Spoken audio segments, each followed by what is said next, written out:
Hello, everyone. Welcome to a brand new episode of One Vision, the FinTech Fuse. This is Theo, your host for today's episode. Joining us on the show today is an old friend, Alex Jimenez, the lead principal strategy consultant for Backbase, or otherwise the OG of FinTech. Welcome to the show, Alex. Thanks for the old friend and OG, so I appreciate that. Thank you No. for having me. Not as an age, of course. It's more like because, you're one of the first people I've known, and you have been in the space way longer than most kids have been. So, you know everything. Sorry. It's a sign of respect, my dear. Yes, I appreciate that. Thank you. Thank you for having me. Yes, thank you for coming back. Now, let's look at the year that has been 2025. Whew. If we were to look back at the last 12 months, what would be some of the top words that would come to your mind? I know I have my share load, but, All right, let's stick to fintech. Yes, let's take Otherwise, the FinTech. well, yes. This is I mean, gonna be a long episode. obviously, you and I have talked about this a lot, but AI was, we came in hot with AI at the beginning of the year. We're still talking about it. I think Yes. that's a big one. Stablecoin is the hype around it is very large at the moment. And the other piece is M&A. I think M&A has been, I expected it, but it's been bigger than I thought.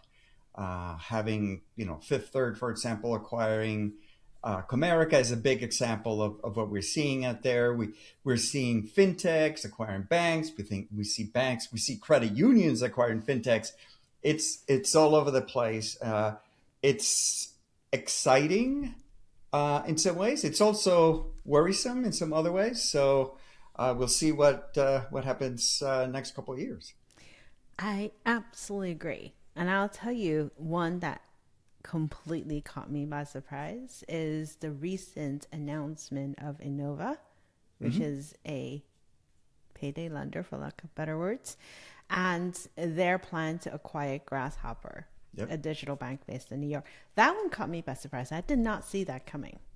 Yeah, I it's funny though, because if you look at the management team for Grasshopper, is the same management team that was at Radius, and Radius sold themselves to Lending Club.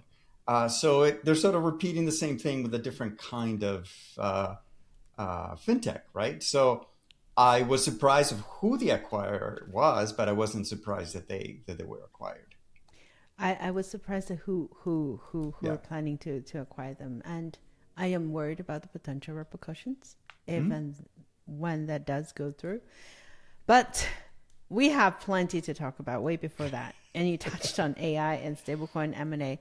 Spot on. Let's talk about the first one. AI is here, AI is there, AI is everywhere. Yep. I swear we've been going through these cycles Yes. for quite a while now, right? Remember, gosh, a couple of years ago, we were talking about voice AI. And Yes. we're talking about voice will be the future. And we have Google AI calling in restaurants, making reservations, and people completely freaked out. They backed off on that. And then now we have a different version of cycle going on where AI is going to do everything and AI agents going to do the shopping for us, et cetera, et cetera, et cetera. Yep. I think the space have matured a little bit. Technology have matured certainly, but there's still a lot of froth and a lot of hype. Yep. Where do you think 2026 will take us? I think we're just going to continue with more discussions about the impact of AI. How do we apply it? There's also still a lot of confusion, particularly on the banking side, on the product side, on the the bankers on what AI can or cannot do, not necessarily in the technologists.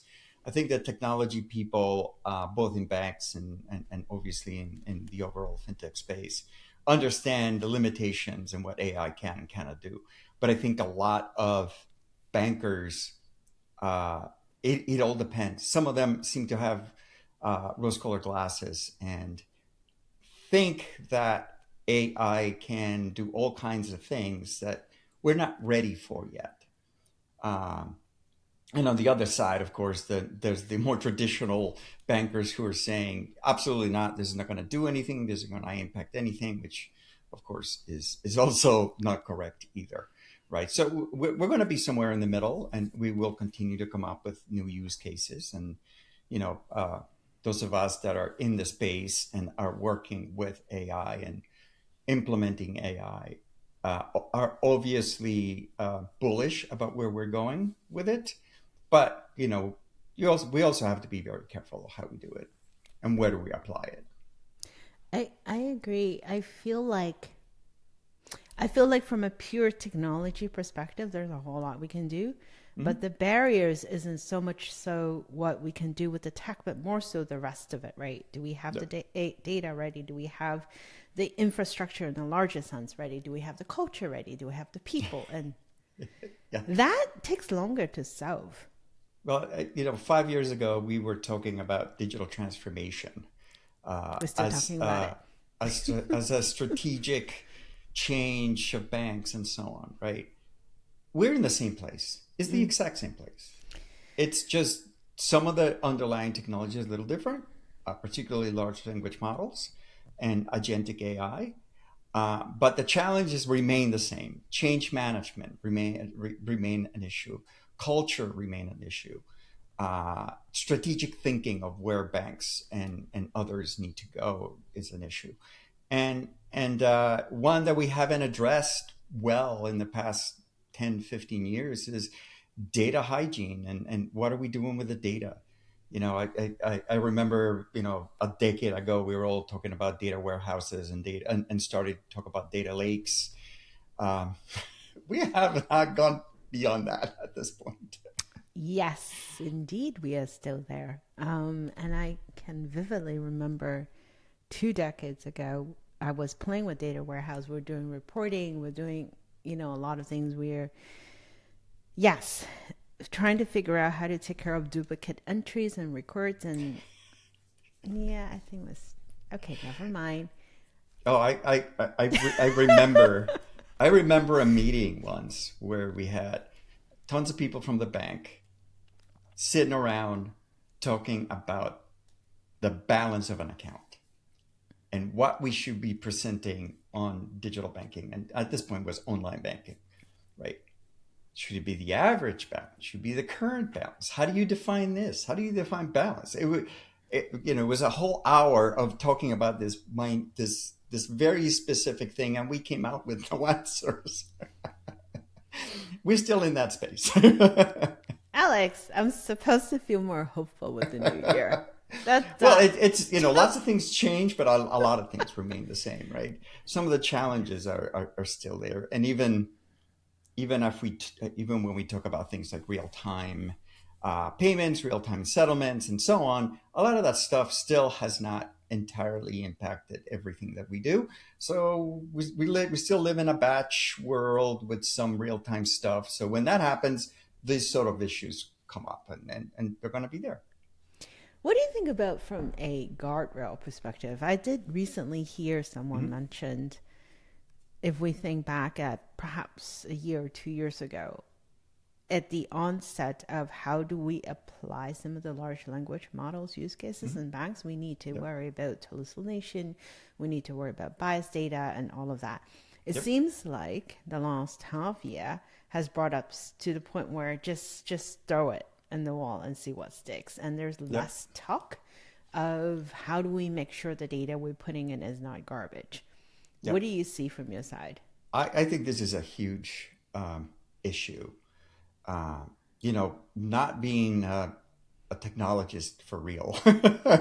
I'm still a banker. I didn't quite understand the technology well enough to understand some of the challenges. And when we talk about explainable AI, um, no one can explain why a large language model comes up with an answer, like to the detail, right? It's funny to see computer scientists doing research on why a large language model behaves the way that it does. Uh, that's crazy, right? We're building these systems that we don't know how they're arriving to, in many cases, a correct answer for something.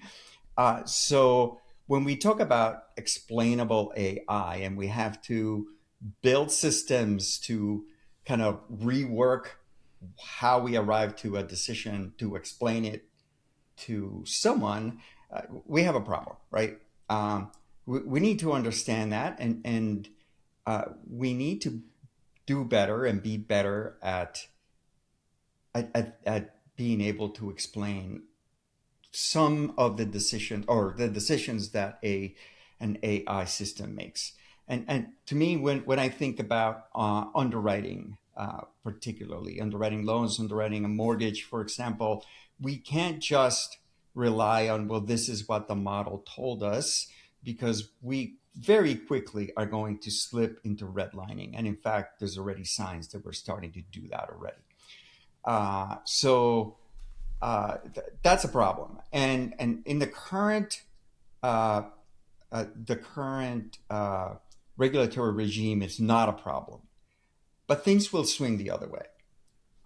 And 4 years from now, 3 years from now, we may have a situation where regulators are going to buckle down and are going to be asking, and in the U.S., and they're going to be asking for explanations. They're going to be asking for details that we just don't know because we have applied technology without understanding how it applies. So that's going to be an issue, and particularly in areas such as underwriting, it's going to be a big issue. I mean, we already are seeing regulators in other parts of the world, in Europe and so on, who are putting some guardrails around the use of AI, or at least starting to do that. Right now, we're kind of in the Wild West in the U.S., but it's eventually it's going to come back and bite us as an industry, and very specific organizations are going to have trouble with that. So when I talk to banks and they talk about what they're doing about AI, I always have to ask them about governance. At the end of the day, they could be buying technology from 15 companies that are using AI. uh, they can't rely on those companies entirely. They need to own the strategy. They need to own the way that is presented. They need to know what decisions are made and how those decisions are made, because at the end of the day, they're the regulated entity, not us, the fintechs. So you have to have a governance. You have to be thinking about that. And if you're not doing it and you're rolling out AI, then watch out. I cannot agree more. I feel like for a while we understood that, because at the end of the day, we're in the business of moving and managing money. We cannot be just good enough. We can't Yeah, just be like, oh, 70% correct. You have to be right yeah, 100% of the time. yeah, And you have to know how you get from A to B. yeah, Regulations or not, this is a responsibility as well, yeah, right? And absolutely. Yeah. so I hope we don't lose sight of that. We'll see. We'll see. Yeah. Now, Yeah. one of the articles you've shared recently, and that caught my eye. It was interesting. It says financial services will become invisible. Yep. Now, I know we're showing our age. I can swear we've been saying that for a while now. We Oh, yeah, keep we have. saying that it's going to be invisible. It's going to be it's going to be oh, what are the other words for it? It's just like it's going to fade into the background. We've Yeah. been saying that. Yeah. Is it Yeah. coming true now? We started saying that when Uber first came out, right? Because that was a really great example of the embedded payments in it, that Yeah. you just don't think about it. You don't think about the payment because the payment is made. But that has expanded, right? So I go to Amazon, I buy stuff. I I don't have to worry about giving them my credit card because it's already in the process. And in fact, I can use Amazon as a payment method with the credit card that's in Amazon for other things outside of Amazon. And with mobile phones, with Apple Pay, with Google Pay, that is much more so. I just finished doing my Christmas shopping, and I did all of it on my mobile phone. And not once did I had to go and find my credit card, right? I paid with Apple Pay for everything, right? So money movement in the retail banking space we're already doing that kind of in the back, in the back. Obviously, there's a lot of things that we're not doing that aren't there, but we're starting to move. And it's not the fact that, hey, we said this 10 years ago and it hasn't happened. It's happening. It's taking way longer than some of us expected. Um, and but it's slowly happening. So buy now, pay later schemes, for example, is an example of loans going into the background instead of, hey, I have to apply for a loan. Is, hey, I'm getting a loan so I can buy this refrigerator, right? It's not, it's not that we are actively hiding it. It's just that's the way that it's going. So money movement is the more simple one, but everything else is going to start moving that way, particularly with some of the capabilities that AI brings and large language models and agentic. So some of that is going to also start feeding. So investing, some of it is also kind of already faded into the background. But when you start thinking about the daily experience of digital banking for retail customers, we're thinking that the next wave is conversational bankings, right? So instead of having your hamburger menu and picking the menu, that you are going to be doing something very similar to what you do with ChatGPT. You have a conversation with your mobile app, and you do whatever you do, and so it kind of becomes like an agent, right, of yours. I am not yet bullish on the idea of purchasing agents. I think there's a lot of things that we need to figure out before we start having agents buying stuff for us. But it's coming. So it's a journey, and maybe maybe it'll take 10 more years or 20 more years before the imagined things that we imagined 10 years ago would be there. But it'll get here. Where it's we stopped talking about it, but it doesn't mean it went away. What's been interesting to watch, for example, some of the announcements that OpenAI have made, right, in the Mhm. last few months. Yes. So things like, they're working with Intuit to help small Mhm. business owners with tax prep. Right. They have partnering with Instacart, not just on discovery side, but also on the checkouts. And Mhm. that caught my eye because that means that we are more and more in the background of things as consumers go about their daily Mhm. lives on Yep. looking for things, asking for advice, or all the way to checking out, Mhm. which, to your point, it's becoming more real. What's interesting to watch is the adoption, right? To your Mhm. point, Yep. having something there, does that mean people are going to use it? Yep.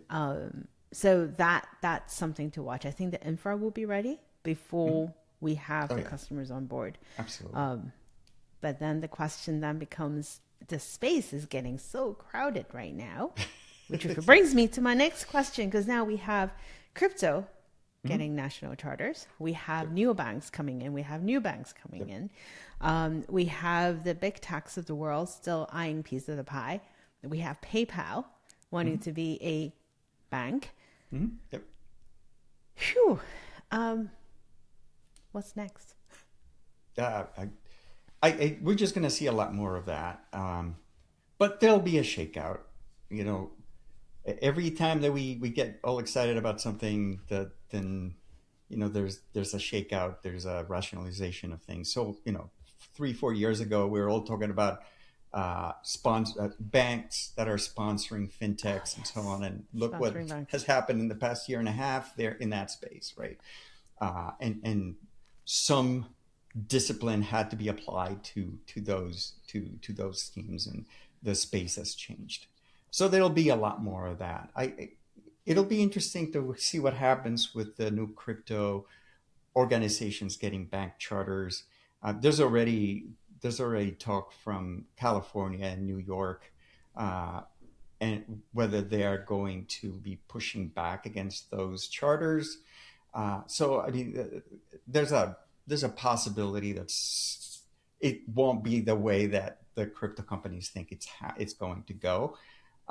So there'll be a lot of a lot of politics around this, and there'll be a lot of legal pushback against some of it. So I'm not entirely sure what's going to happen. I think it's really funny, going back to the comment on stable coins, that everybody wants to issue stable coins, but I still have not gotten comfortable with a use case beyond cross-border payments. People You have and me told me other both. things, and then I'm like, okay, well, how is that different from just a digital dollar? Why stablecoin? And I'm not getting good answers. And in fact, I talked to someone in the stablecoin space, and after going back and forth, she said, you're right. I think cross borders is the only use case that's getting anything right. So, um, yeah, I mean, JP Morgan Chase issuing stablecoins. I don't know what that does. I really don't. Um, but then again, there are smarter people out there than me, and they'll come up with something I never thought of. But it to me, it feels very much like 8, 9, 10 years ago, when we were talking about we need a real time payments rail. We need it. We need it. We need it. So we got RTP. Nothing really happened. Nothing really changed. Then we got Fed now, and it the adoption of its use and what it's doing, it's very small compared to the other rails that we've had. Yes, it's picking up. Yes, there are use cases coming up now. But guess what? RTP was implemented, what, 6, 7 years ago? Yeah, it's been a while. I forget.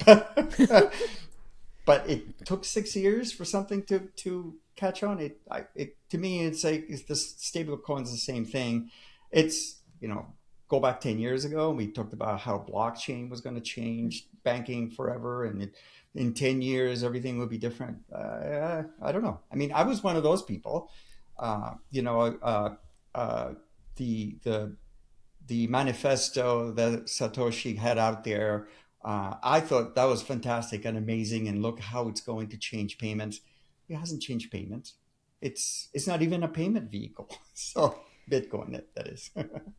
I am with you. I think I always go back to the question when people say, stablecoin is going to do all these things, going to be a threat to all of the existing institutions, et cetera, et cetera, et cetera.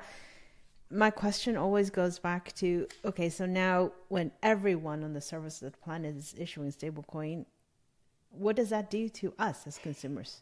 What does that do to us as users? Am I going to go out and get, I don't know, all of these different stablecoins, and then what? Yeah. Right?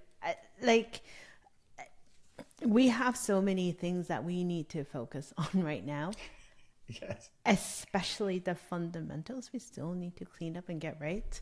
Oh, yes. When people don't have enough money to feed their children and get groceries, Yep. I would probably counter that we have much bigger problems to solve, but that's just me, Theo, in my little world. Not saying that it's not important, but in the scheme of everything important that we need to worry about, I think we have Yep. something else we need to worry about. Looking forward to 2026, the rest of the year, as we're kicking off the new year. What do you look forward to, Alex? Um, I think it's just going to be more of what we're seeing. I don't think there's going to Looking be forward to the anything same thing. revolutionary.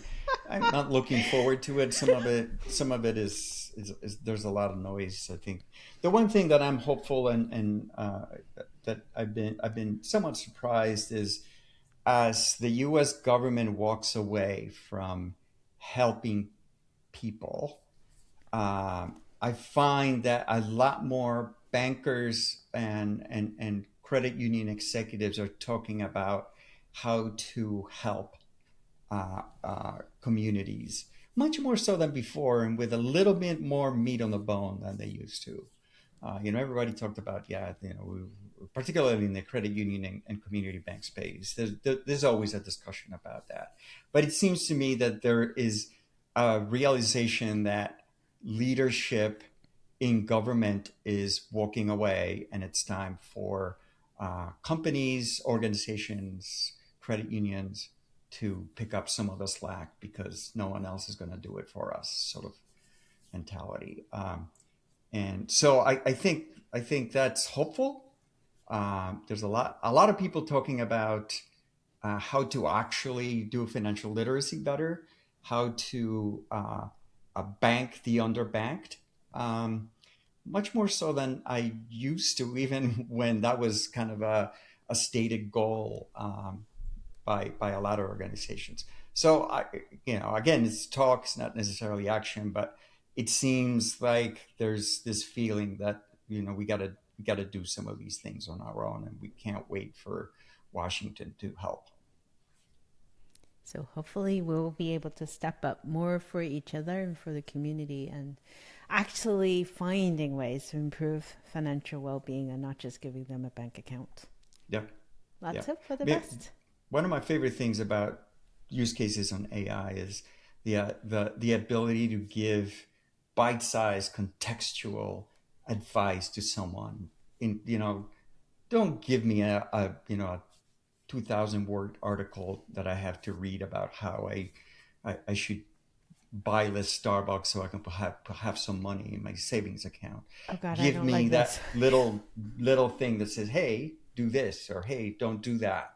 I Mhm. mean, gosh, Netflix does that to me, and it's just dumb movies and TV shows. So, I agree. Just like I remember years ago, someone said, you can't tell people who are in the 30s to envision what they'll need 30 years down the road for retirement. It's just not relevant when we're thinking right. about student loan debts and, hopefully wanted to do something different with our lives. Like, do something relevant and contextual. Mhm. And that, I hope this is what technology can help us do and actually give us a more useful Mhm. pathway to Yep. where we need to be. Agree. We'll see. Fingers Yeah. crossed. And until then, thank you so much, Alex, for joining us on the show again. Thank you for having me. And for the rest of our listeners, thank you so much for joining us for another episode of One Vision. We'll talk to you next week.